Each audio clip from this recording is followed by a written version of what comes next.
안녕하세요. 김준석 해설위원입니다. 6월 A매치는 다르다. 이제 준비됐다. 중국 축구 언론이 이렇게 외치고 있습니다.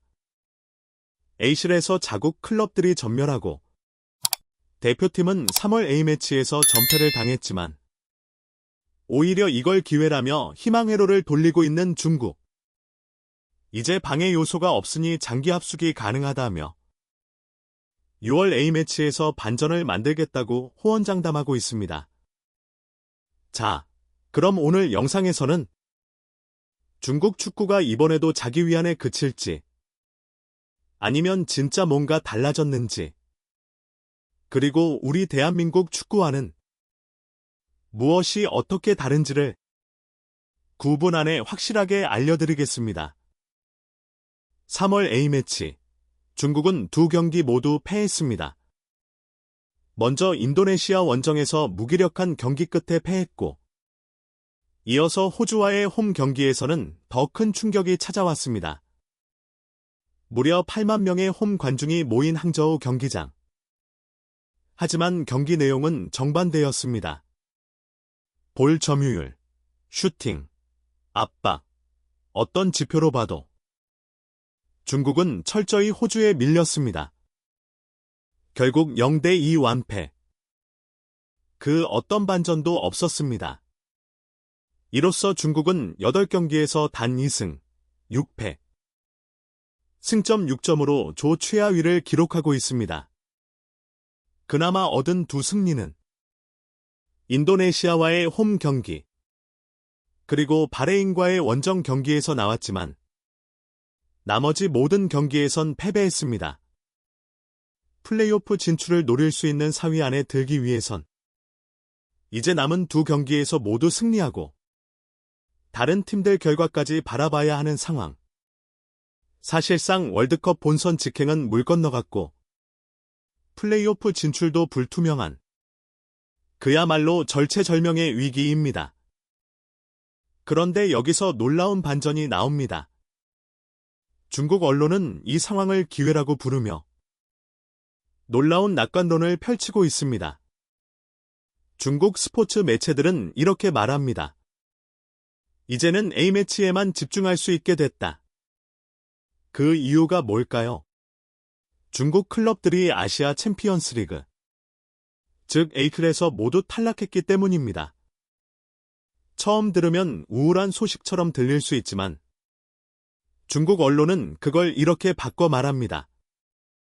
이제 클럽 일정에 방해받지 않고 대표팀이 오롯이 훈련에 집중할 수 있다.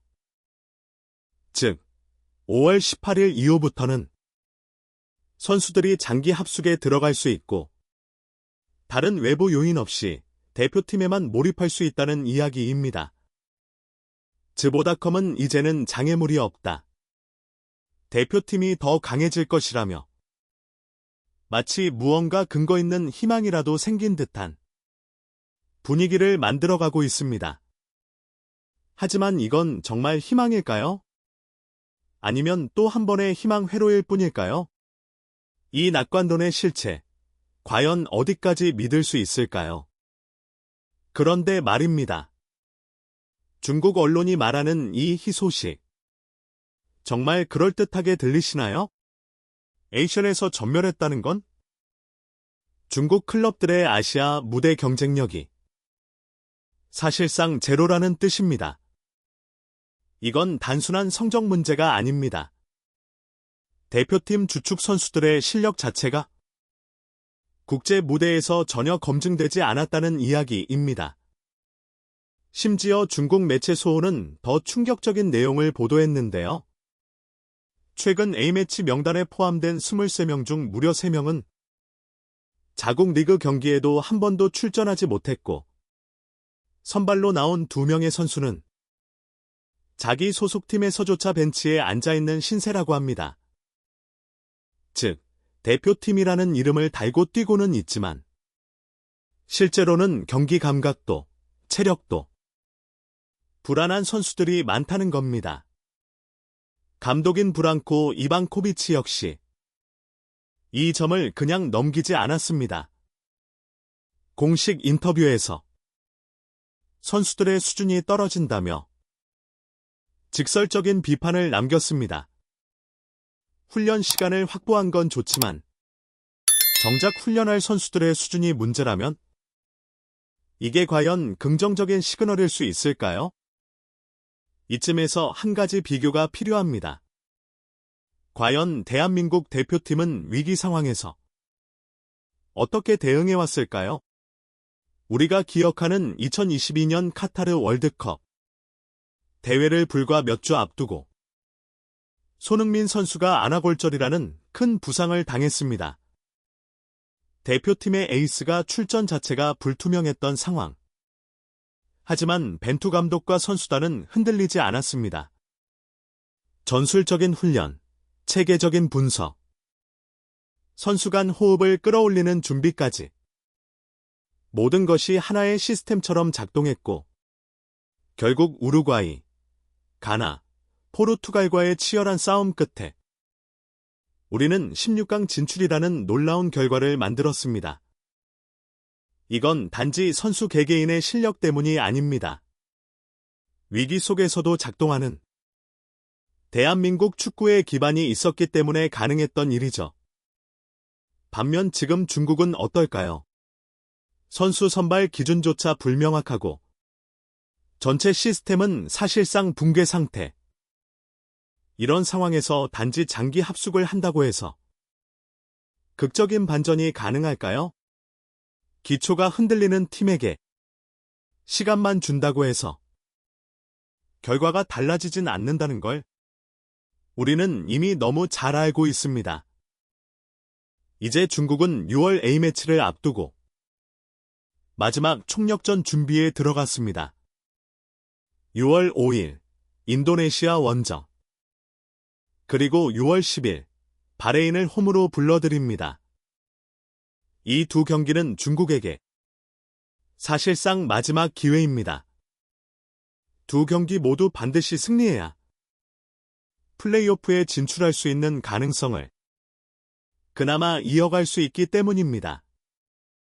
하지만 상황은 녹록지 않습니다. 특히 인도네시아는 최근 몇 년 사이 가장 빠른 성장세를 보이고 있습니다. 3월에는 바레인까지 꺾으면서 중국보다 한 수 위의 경기력을 선보였죠. 거기에 열광적인 홈팬들의 응원까지 더해진다면 중국 입장에선 결코 쉬운 경기가 아닙니다.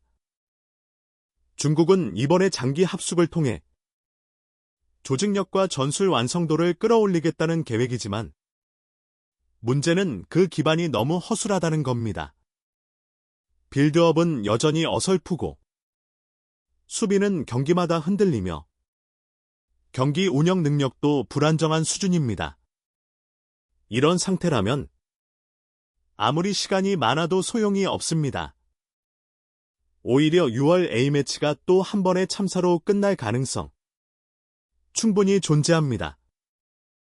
중국의 ACL 전멸 과연 그들이 말하는 희망이 될 수 있을까요? 이제 집중만 하면 된다는 말.